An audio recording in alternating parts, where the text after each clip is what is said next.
हमें कोई किराए पे घर नहीं देता है ना, हमें यहाँ से भी खाली करने के लिए बोल दिया है, क्योंकि उनको हमारे चेहरे नहीं अच्छे लगते। वो कहते हैं सुबह देख हमारे दिन खराब हो जाता है। हमने खुद किया है क्या ये? जिम्मेदार तो सोसाइटी है ना। मैं तो यही कहना चाहूंगी, अगर बेटियों को पालना बस की नहीं है तो मत पालो भाई। इससे अच्छा इतना दुख देने से बेहतर है मत पालो। जल जाते उससे अच्छा तो मर जाना था।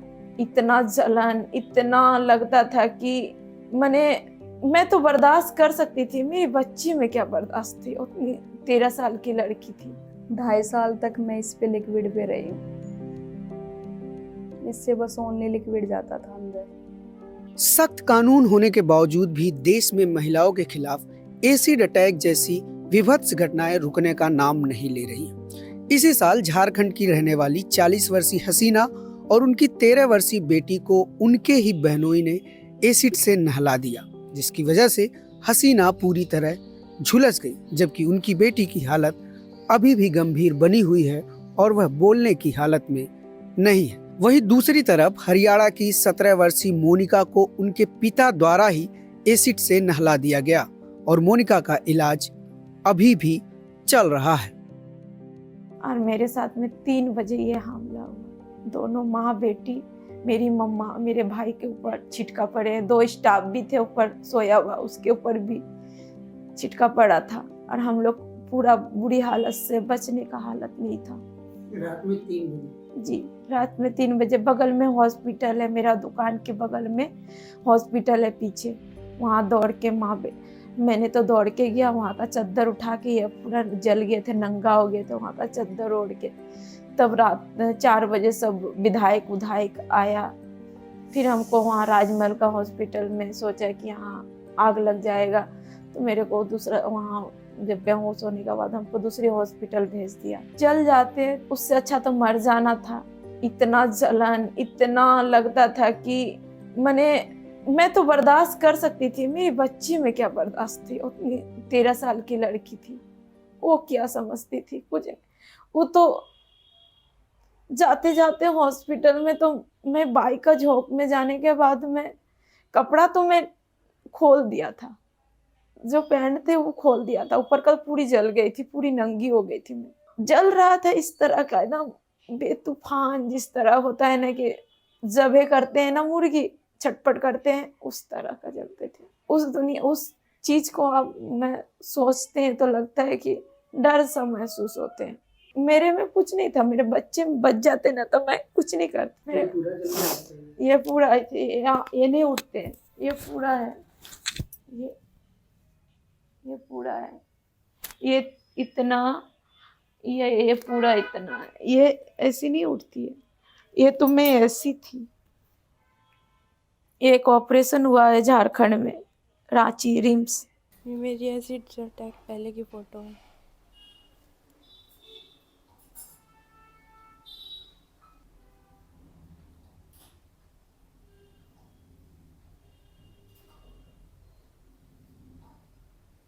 ये 3 अगस्त को हुआ था। मेरे फादर आए थे ड्यूटी से, उनके लिए मैंने खाना बनाया। खाना बना के मैं आराम से, मेरी तबीयत थोड़ी डाउन थी तो मैं सो गई और मेरी आंख लग गई। मेरे फादर ने सोने के 15 या 20 मिनट के बाद ही मेरे ऊपर एसिड डाल दिया। और एसिड डालने के बाद मुझे लगा शायद सपने में ऐसा कुछ हो रहा है, बट जब मेरा शरीर जलने लगा तब मुझे ये पता, मैं भागी बाहर की तरफ तो मेरे फादर ने गोदी में उठा के पानी की टंकी में डाल दिया और खुद ढक्कन बंद करके उस ढक्कन के ऊपर बैठ गए ताकि चीख बाहर ना सुनाई दे। फिर पड़ोस में से गली में 2 लड़के जा रहे थे, उन्होंने मेरी चीख सुनी, वो आए, उन्होंने मुझे बाहर निकाला। बाहर निकालने के बाद भी जैसे मैंने लोअर टी शर्ट डाल रखी थी तो वो टी शर्ट यहाँ से पूरी बर्न हो गई थी। तो मेरे फादर मुझे बोले कि चल आजा कपड़े चेंज कर ले, मुझे मेरे रूम में लेके चले गए। वहाँ जाने के बाद उन्होंने मेरे मुँह पे पिलो रखा और मेरा गला घोट दिया। तो फिर थोड़ा सा तो मुझ में दम था, मैंने उनको पीछे हटा दिया। फिर उन्होंने चुन्नी होती है ना, चुन्नी से गला घोटने की कोशिश की, फिर मैंने फिर भी हटा दिया। बट जब उन्होंने हाथ से घोटा फिर मैंने उनका हाथ काट लिया और इतनी देर में फिर लोग वगैरह इकट्ठे हो गए थे और मेरे ताऊ जी और ताई जी भी आ गए थे। फिर कुछ नहीं, फिर मुझे हॉस्पिटल लेके गए, हमारे भिवानी सिविल हॉस्पिटल में। फिर उन्होंने कहा हमारी समझ से बाहर है, उन्होंने रोहतक पीजीआई रेफ़र कर दिया। मैं तो यही कहना चाहूँगी, अगर बेटियों को पालना बस की नहीं है तो मत पालो भाई। इससे अच्छा इतना दुख देने से बेहतर है मत पालो, क्योंकि इतना पाल पोस के बड़ा करते हैं, फिर वो करते हैं तो कितना दुख होता है उनके साथ ऐसा बर्ताव हो। एनसीआरबी डेटा के मुताबिक 2017 से लेकर 2023 के बीच कुल 1488 एसिड अटैक्स के मामले सामने आए, लेकिन इनमें से ज़्यादातर में अभी भी ट्रायल जारी है, यानी कि कन्विक्शन नहीं हुआ है। ताज़ा मामला शाहीन मलिक का है, जिनके ऊपर 2009 में एसिड अटैक किया गया, लेकिन कोर्ट में अभी भी ट्रायल चल रहा है, यानी वह पिछले 16 सालों से न्याय का इंतजार कर रही हैं। इसी महीने जब यह मामला सुप्रीम कोर्ट के सामने पहुंचा तो चीफ जस्टिस ऑफ इंडिया ने इस मामले में कोर्ट के रवैये को देखते हुए इसे मॉकरी ऑफ सिस्टम बताया और साथ ही देश के तमाम हाई कोर्ट्स को यह निर्देश दिया कि वह 4 हफ्तों के भीतर उनके यहाँ जितने भी एसिड अटैक से रिलेटेड केसेस पेंडिंग हैं उनकी डिटेल सुप्रीम कोर्ट को सबमिट करे। ये फोटो है एसिड अटैक से 15 दिन पहले की। मुझे मेरी आंखें बहुत पसंद थी, पर अब वही। और ये है एसिड अटैक के बाद की, 1 महीने बाद मेरी सर्जरी थी पहली, उसकी है। आप देख सकते हैं कि इसमें मेरी दूसरी आंख की कंडीशन भी क्या है। तो इसके बाद सर्जरीज होती गई और एक आंख तो मैंने बिल्कुल ही खो दी। साल 2009 में मैं 2007 से 9 में काम करती थी as a Punjab technical university का ऑथराइज लर्निंग सेंटर था गेन कॉलेज पानीपत में। वहाँ एज अ स्टूडेंट काउंसलर काम भी कर रही थी और एमबीए की पढ़ाई भी कर रही थी।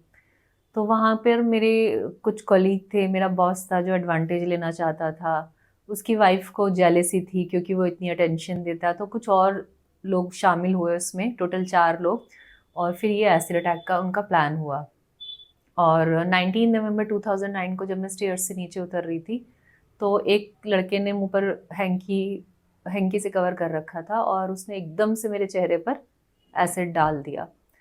मतलब मुझे नहीं पता था कभी भी कि एसिड कैसा होता है, क्या है, पर पता नहीं उस टाइम कैसे उसकी बर्निंग सेंसेशन से मुझे ये एहसास हुआ ये एसिड है।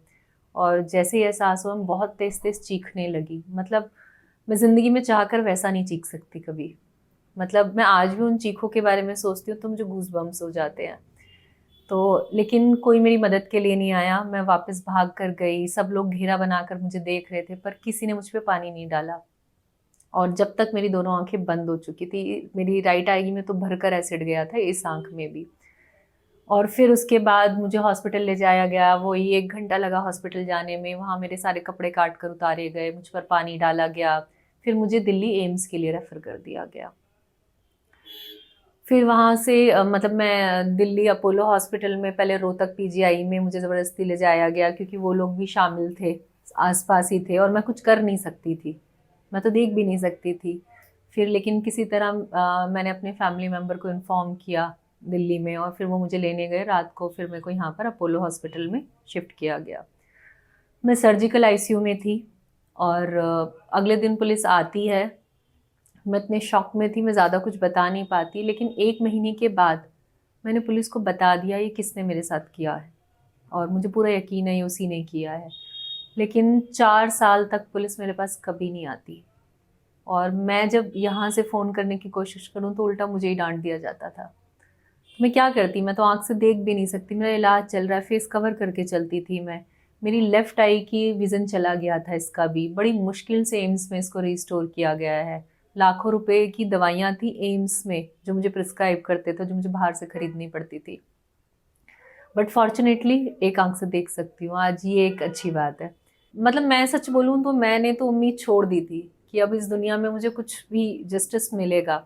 सबसे भरोसा उठ चुका था और मन में सवाल आता था कि मेरे साथ ऐसा क्यों हुआ। मतलब क्यों मैं एक अच्छी खासी लड़की थी जो करियर ओरिएंटेड थी और कहाँ से मैं कहाँ आ गई, है ना, कि जो मैं बिना सहारे के चल भी नहीं सकती हूँ।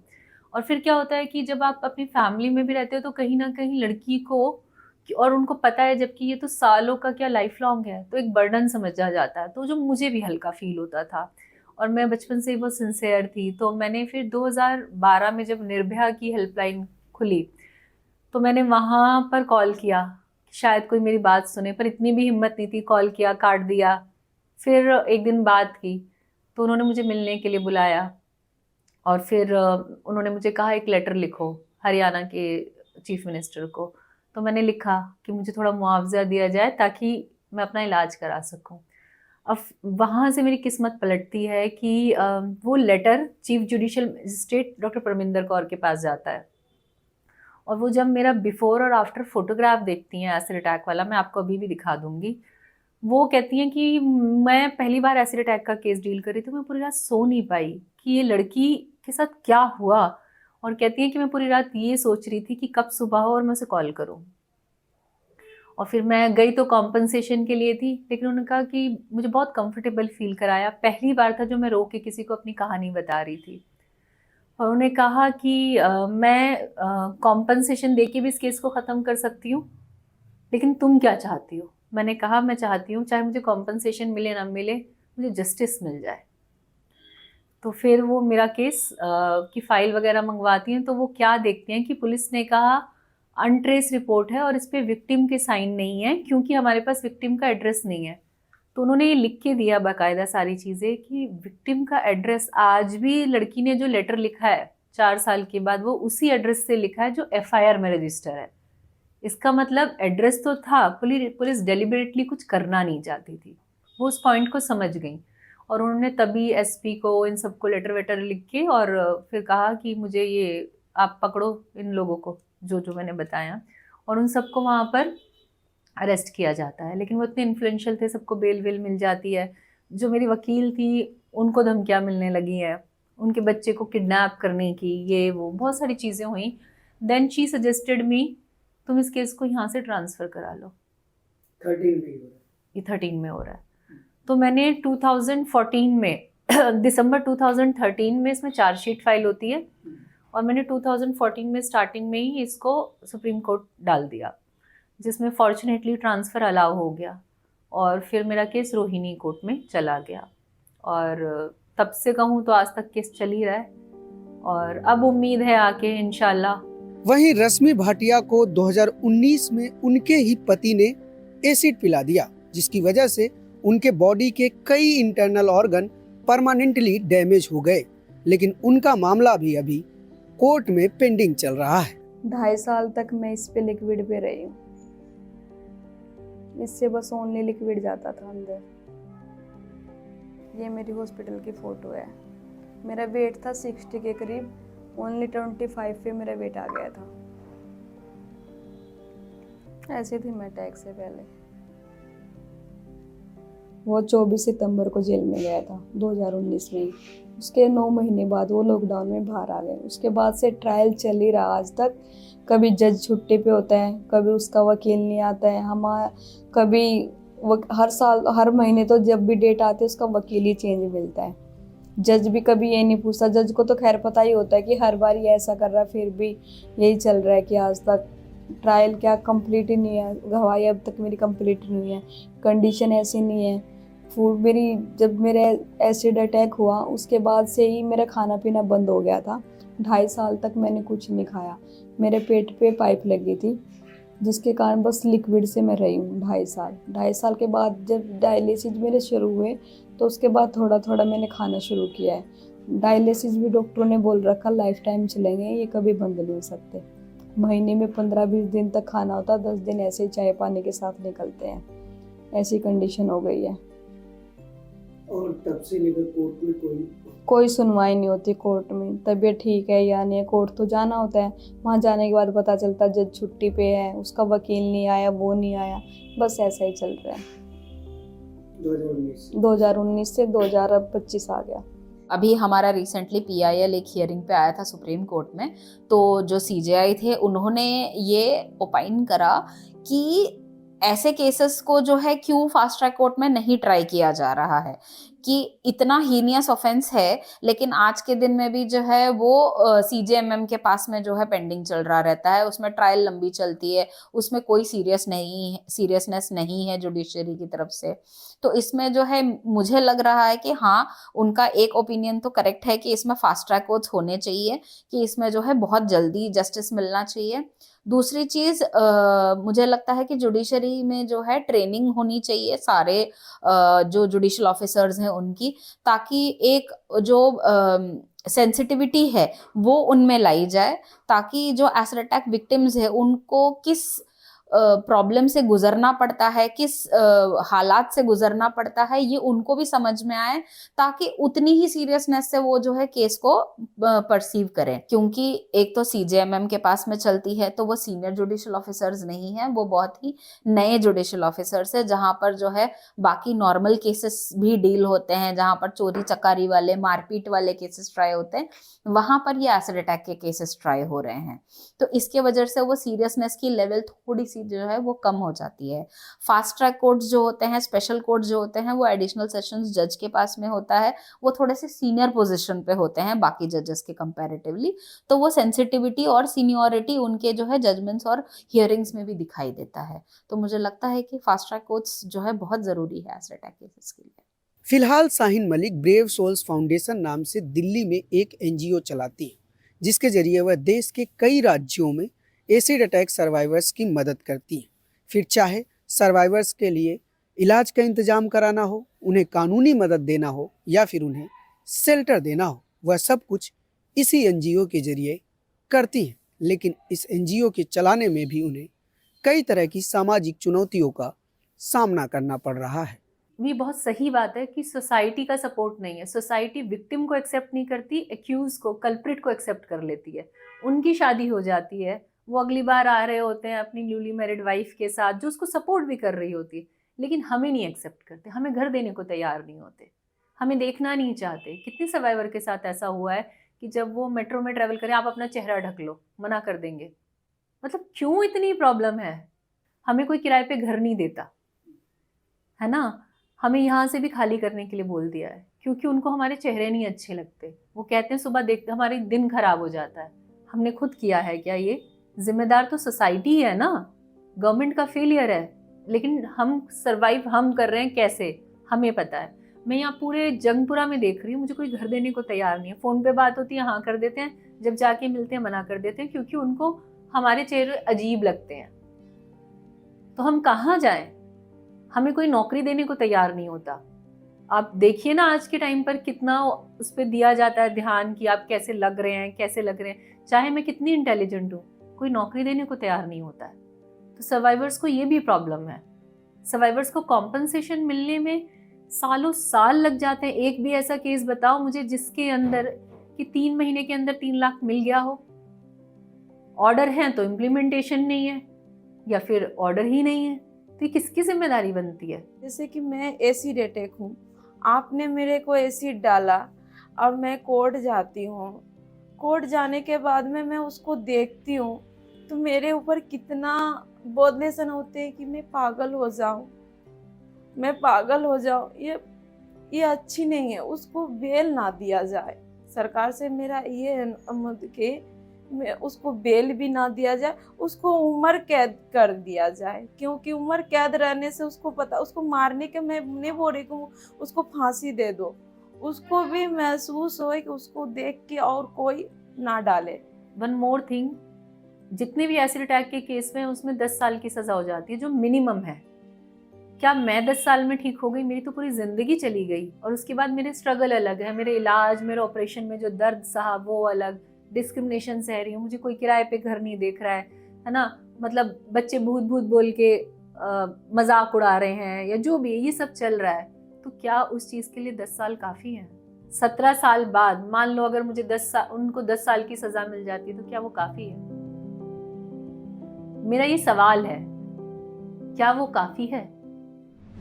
पत्रकारिता का नासूर बन चुके विज्ञापन के मॉडल को खारिज करके खबरों की इस दुनिया को बदलिए, ताकि पत्रकारिता आपके लिए जवाबदेह बने। newslaundry.com/subscription पर क्लिक कीजिए और अपने मन मुताबिक पेमेंट का विकल्प चुनिए, क्योंकि हमारे सब्सक्राइबर्स का नारा है, मेरे खर्च पर आजाद हैं खबरें।